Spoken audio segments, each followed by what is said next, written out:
नमस्कार मित्रांनो, मी राजू रोटे आपल्यासाठी आज एका वेगळ्या विषयाला घेऊन आलेलो आहे. आणि विषय आहे 7 हॅबिट्स ऑफ इफेक्टिव्हनेस. मित्रांनो, हे 7 हॅबिट्स ऑफ इफेक्टिव्हनेस हे एक पुस्तक आहे आणि या पुस्तकाने जगामध्ये प्रचंड खप केलेला आहे.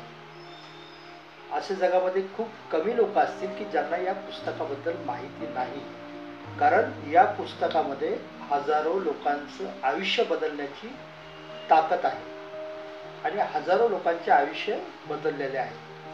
आता तुम्हाला प्रश्न पडू शकतो की असं इतकं प्रभावी पुस्तक आहे हे, मग याच्यामध्ये नेमकं काय आहे? तर मित्रांनो, याच्यामध्ये फक्त आहेत 7 हॅबिट्स, 7 सवयी, की या 7 सवयी ज्या आहेत त्या माणसाचं सारं आयुष्य बदलू शकतात. मित्रांनो, कसं असतं की माणूस जो आहे तो सुरुवातीला डिपेंडेंट म्हणजे परावलंबी असतो.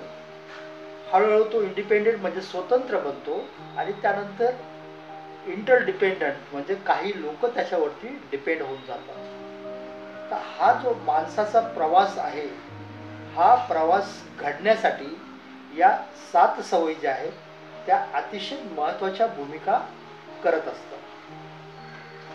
आता त्यातली पहिली जी सवय आहे ती आहे बी प्रोएक्टिव्ह. आता बी प्रोएक्टिव्ह म्हणजे काय? तर बऱ्याचदा काय होतं की माणूस जो आहे तो रिॲक्टिव्ह असतो. म्हणजे तुम्ही जर मला काही वाईट बोलला, 2 शिव्या दिल्या, तर मी तुम्हाला 4 शिव्या देतो. हे झालं माझं रिॲक्ट होणं. पण मित्रांनो, जर क्षणभर मी थांबलो आणि तुम्ही मला जे काही वाईट बोललात त्याचा मी विचार केला आणि मी तुम्हाला अतिशय विचार करून शांत पद्धतीने बोललो, तर कदाचित तुमच्या मनातला राग निघून जातो किंवा काही त्यातून चांगलं निष्पन्न होतं. हे का होतं? कारण मी प्रोॲक्टिव्ह झालो. किंवा कुणीतरी मला काही बोलण्यापेक्षा, कुणीतरी मला काही सजेस्ट करण्यापेक्षा मी अगोदर स्वतःची जबाबदारी स्वतः घेऊन काही चांगल्या गोष्टी जर करायला सुरुवात केली तर ती गोष्ट म्हणजे प्रोॲक्टिव्ह ठरते. म्हणून म्हटलेलं आहे की बी प्रोॲक्टिव्ह म्हणजे तुमच्या स्वतःच्या आयुष्याची जबाबदारी जी आहे ती दुसरी कुणाचीही नाही, तर ती आहे तुमच्या स्वतःची. बरोबर आहे. आणि एकदा का तुम्ही स्वतःची जबाबदारी स्वीकारली तर मग मात्र तुम्ही अतिशय शांतपणे एका विशिष्ट दिशेने, जो तुमचा भलाईचा मार्ग असतो, जो तुमचं चांगलं करण्याचा मार्ग असतो, त्या मार्गाने तुम्ही अतिशय शांतपणे चालायला लागतो. म्हणून मित्रांनो, प्रोॲक्टिव्ह बनणं हे खूप गरजेचं आहे. आता दुसरी हॅबिट जी आहे ती हॅबिट आहे begin end with in mind. आता म्हणजे काय? तर तुमच्या डोक्यामध्ये जे काही भरपूर काही चाललेलं असतं ते सगळं थांबवून तुम्ही तुमचं गोल आणि मिशन हे तुम्ही निश्चित केलं पाहिजे. म्हणजे उदाहरणार्थ, मी विद्यार्थी आहे, तर मी माझं ग्रॅज्युएशन किंवा पोस्ट ग्रॅज्युएशन हे माझं एक ध्येय असू शकतं. मी त्याच्याकडेच पूर्ण लक्ष दिलं किंवा ते ठरवलं आणि त्या पद्धतीने मी चालायला लागलो, तर माझं ध्येय आणि उद्दिष्ट चांगल्या पद्धतीने पार पाडू शकतो. मित्रांनो, याच्यामध्ये आणखी एक गोष्ट आहे की साधारणतः 10, 15, 20 वर्षानंतर तुमच्याबद्दल लोकांनी काय बोलावं हे तुम्ही आताच इमेजिनरी करायला पाहिजे.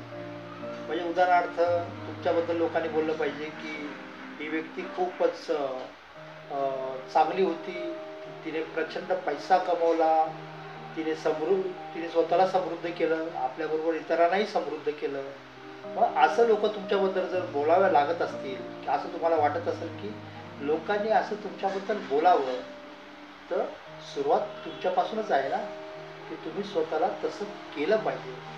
तुम्ही तसं वागला नाही, तसं केलं नाही, तर लोक तुमच्याबद्दल तितकं चांगलं बोलणार नाही. हे साधं गणित आहे. पण हे कधी निश्चित होऊ शकतं? ज्यावेळी तुम्ही असं एक इमेजनरी स्वप्न पाहता की 20 वर्षांनी 30 वर्षांनी लोक तुमच्याबद्दल काय बोलावेत हे तुम्ही निश्चित केलं पाहिजे. ते लोक निश्चित नाही करणार. तुम्ही जर चांगले वागले तर लोक चांगलं बोलतील, तुम्ही जर वाईट वागलात तर लोक वाईट बोलतील. त्यामुळे स्वतःचं ध्येय, स्वतःचे मिशन हे ठरवण्याची जी जबाबदारी आहे ही तुमची असते आणि हे तुम्ही केलं पाहिजे. आणि हे करताना तुमची ही सेकंड हॅबिट जी आहे, सवय जी आहे ती तुम्ही इम्प्लिमेंट केली पाहिजे किंवा तुम्ही ती हॅबिट स्वतःमध्ये काय म्हणू आपण त्याला निश्चित केली पाहिजे. तिसरी हॅबिट आहे मित्रांनो की पुट फर्स्ट थिंग फर्स्ट. हजारो गोष्टी असतात आपल्याला करायच्या असतात, पण आपण काय करतो, नेमकी तीच गोष्ट पहिली करतो जी आपण शेवटी करायला पाहिजे. उदाहरणार्थ की माझ्याकडे अतिशय महत्त्वाचं काम आहे, ते काम जर मी आज कंप्लीट केलं नाही तर कदाचित उद्या त्याचा मला त्रास होऊ शकतो. पण त्याच वेळेस कोणतरी मित्र म्हणतो की चल जरा चित्रपटाला जाऊ.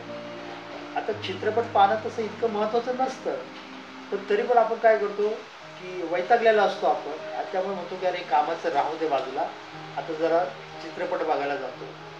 आणि चित्रपट बघायला गेल्यानंतर लक्षात येतं की आपण चित्रपट नीट पाहूच शकलो नाही, कारण आपलं सगळं लक्ष ते कामाकडे लागलं होतं. ते काम नाही झालं तर उद्या काय होईल, उद्या त्याचा त्रास होईल आपल्याला, या सगळ्या गोष्टीकडे आपलं लक्ष लागलं होतं. म्हणजे हे नीट झालं नाही, ते नीट झालं नाही. त्यामुळे मित्रांनो सगळ्यात अगोदर आपण आपल्या कामाच्या प्रायोरिटीज, प्राधान्य ठरवलं पाहिजे की हे महत्त्वाचं काम आहे, त्याच्यानंतर हे दुसरं कमी महत्त्वाचं काम आहे, तिसरं त्याहून कमी महत्त्वाचं काम आहे आणि चौथं जे आहे ते इतकं काही महत्त्वाचं नाही आहे. तर अशा पद्धतीने कामाच्या प्रायोरिटीज ठरवून प्राधान्य देऊन आपण आपली कामं केली पाहिजे. तर हे तिसरी सवय स्वतःला लावून घेतली पाहिजे की महत्त्वाची कामं पहिली करायची, ही सवय आपण स्वतःला लावून घ्यायला हवी. चौथं जे आहे मित्रांनो, आता या पहिल्या 3 सवयीमध्ये काय झालं की माणसाने स्वतःवरच काम केलं, बरोबर आहे. आणि स्वतःवरती काम कसं केलं त्यांनी, सगळ्यात अगोदर तो प्रोएक्टिव्ह बनला, त्याने ती सवय अंगी बिंबवली. त्याच्यानंतर त्याने दुसरं काय केलं, त्यांनी त्याचं ध्येय आणि मिशन, ऑब्जेक्ट ठरवलं की आपल्याला काय करायचं आहे, हे त्यांनी स्वतःच्याच वरती काम केलं, स्वतःच ठरवलं. तिसरं जे आहे त्यांनी हे ठरवलं की जर आपण ध्येय उद्दिष्ट ठरवलं असेल तर कुठली महत्त्वाची गोष्ट पहिली करायची, कुठली नंतर करायची, हेही त्यांनी ठरवलं. आता ही स्वतःच्या मनावरती किंवा स्वतःच्या एकूण वर्तणुकीवर त्यांनी काहीसा विजय मिळाल्यानंतर तो लोकांकडे वळतो. आणि पुढच्या ज्या 3 हॅबिट्स आहेत त्या 3 हॅबिट्स मग आपल्याला लोकांवरती कसा विजय मिळवायचा हे शिकवतात. तर आपण चौथी हॅबिट जी आहे त्याच्याकडे वळूया. ती आहे थिंक विन विन. बऱ्याचदा आपली जिंकण्याची डेफिनेशन जी आहे ती अशी असते की मी पुढच्याला हरवेन आणि मग मी जिंकेन, बरोबर आहे. म्हणजे आणि हे सगळीकडे तेच असतं. म्हणजे उदाहरणार्थ बॉक्सिंगमध्ये गेल्यानंतर एक माणूस पुढच्याला हरवलं म्हणून तो जिंकला. कुठल्याही खेळामध्ये हेच शिकवलं जातं, परंतु जीवनाच्या खेळामध्ये मात्र थोडंसं आपल्याला वेगळ्या पद्धतीने खेळावं लागेल. आता वेगळ्या पद्धतीने खेळावं लागेल म्हणजे नेमकं काय करावं लागेल, तर मित्रांनो आपण जिंकताना इतरांनाही आपण हरवू द्यायचं नाही, त्यांनाही आपल्यासोबत घ्यायचं आहे, बरोबर आहे. तर त्यांना आपल्यासोबत घेऊन कसं जिंकता येईल आपल्याला, म्हणजे कसं असतं की बऱ्याचदा आपण काय करतो की आपण काहीतरी श्रेष्ठ आहोत हे दाखवण्यासाठी आपण इतरांना कमी लेखतो, इतरांबद्दल वाईट बोलतो, बदनामी करण्याचा प्रयत्न करतो. त्यामुळे आपल्याला असं वाटतं की लोक आपल्याला चांगलं मानतील आणि त्याला वाईट मानतील. तर हे कसं हे विन लूज झालं, म्हणजे आपण जिंकणं की आणि त्याला हरवणं या अशा पद्धतीने कुठलाही प्रश्न तात्पुरता सुटू शकेल, पण कायमस्वरूपी त्याला तो सुटणं शक्य नाही. त्यामुळे मित्रांनो ज्यावेळेस तुम्ही स्वतःबद्दल चांगलं बोलता इतरांबद्दलही चांगलं बोला. याने काय होईल की कुठून ना कुठून त्या व्यक्तीला कळतं की अरे ही व्यक्ती जी आहे की ज्याला आपण आपला दुश्मन समजतो, आपण त्याला नेहमी आपला विरोधक मानतो, पण तो कधीच आपल्याबद्दल वाईट बोलत नाही, तोही आपल्याबद्दल चांगलंच बोलतोय. मग याचा अर्थ त्याचं मन आपल्याबद्दल बदलतं आणि तो आपल्याला कमी त्रास देण्याचा प्रयत्न करतो किंवा आपल्याला सहकार्य आणि सपोर्ट करण्याचा प्रयत्न करतो. म्हणजे कसं आहे की काही वजनदार वस्तू असतात, ती ती एकट्याने उचलण्यापेक्षा सगळ्यांनी जर उचललं तर ते पटकन चांगल्या पद्धतीने उचललं जातं. आणि कधी शक्य आहे ज्यावेळेस अ, माणसं जोडली जातात, माणसं एकत्र येतात त्यावेळेस एक शक्य होतं. आणि माणसं कधी जोडली जातात ज्यावेळेस तुम्ही लोकांना दुखवत नाही आहे, स्वतः बरोबर त्याचाही विचार करता.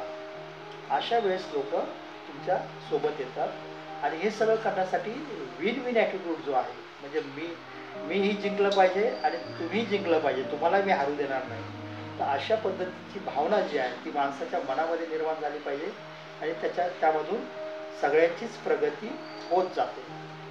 मित्रांनो, त्याच्यानंतरची जी आहे 5वी जी पद्धत आहे किंवा मेथड आहे, हॅबिट्स आहे, ती आहे seek first to understand then to be understood. म्हणजे याचा अर्थ एवढाच आहे की तुम्ही काळजीपूर्वक सगळ्यांना ऐकलं पाहिजे.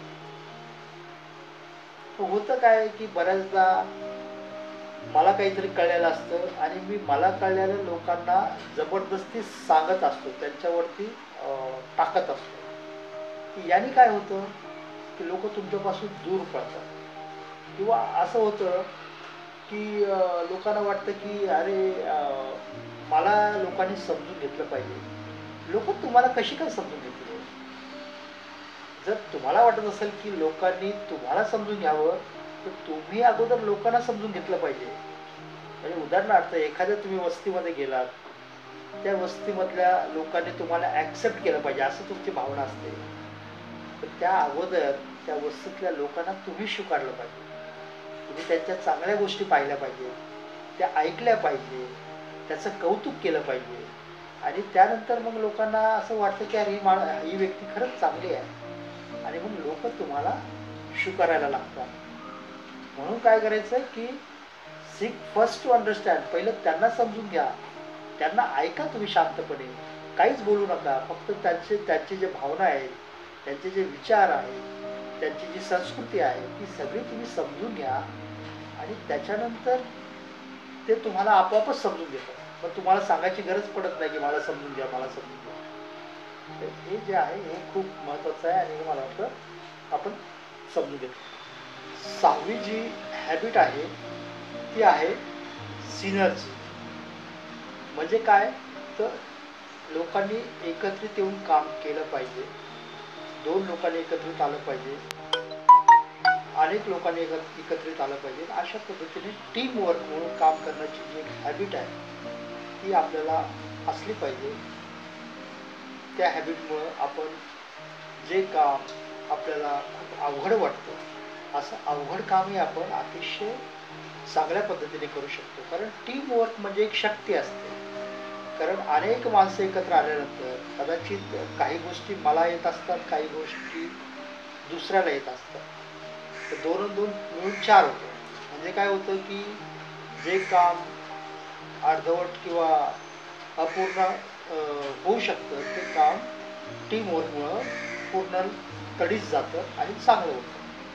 त्यामुळे मित्रांनो, हा जो एक दृष्टिकोन किंवा ही जी हॅबिट आहे ही आपल्या मनामध्ये आणि आपल्या वर्तणुकीमध्ये चांगली बिंबवली पाहिजे.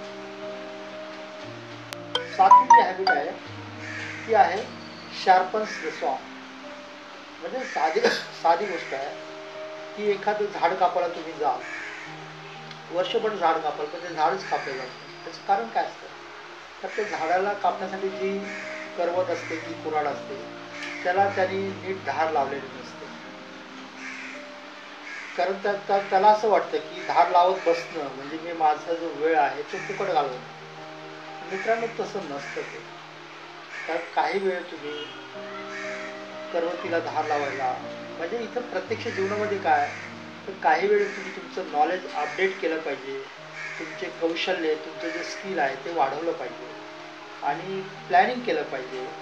ज्यामुळे काय होईल की तुम्ही जे काम वर्षभर करता ते योग्य प्लॅनिंगमुळे तुम्ही खूप कमी दिवसामध्ये आणि अतिशय चांगलं करू शकता. असं म्हणतात की आपण एखादी गोष्ट वर्षभर करीत राहतो तर ती नीट होत नाही. पण काही लोक जे आहेत ते काय करतात की जवळजवळ 360 दिवस प्लॅनिंग करतात आणि इतकं परफेक्ट प्लॅनिंग करतात की पुढच्या 5 दिवसामध्ये ते काम पूर्ण करतात आणि अतिशय तंतोतंत ॲक्युरेट असं ते काम असतं. तर हे कशामुळे होतं तर हा जो सॅरपन सॉ जो आहे म्हणजे रिन्यू युअर सेल्फ, तुम्ही स्वतःला एक नव्याने तयार करा. नव्याने तुमच्या स्वतःमध्ये काही कौशल्य आत्मसात करा. तर हा जो सातवी हॅबिट आहे ही अतिशय महत्त्वाची हॅबिट आहे. होप्स मित्रांनो की कमी वेळेमध्ये या सगळ्या 7 सवयी मी तुम्हाला सांगण्याचा प्रयत्न केला आहे. त्याच्यामध्ये कुठली जड भाषा येणार नाही याचाही मी प्रयत्न केला आहे. निश्चितपणे तुम्हाला आवडला असेल. मित्रांनो, मी फक्त एवढंच सांगेल की अशा अनेक व्हिडिओ मी आपल्यासाठी घेऊन येणार आहे. तुम्ही फक्त एवढंच करा माझ्यासाठी की तुम्हाला जर खरंच हा व्हिडिओ आवडला असेल तर लाईक, शेअर, सबस्क्राईब करायला विसरू नका. पुन्हा भेटूया. धन्यवाद.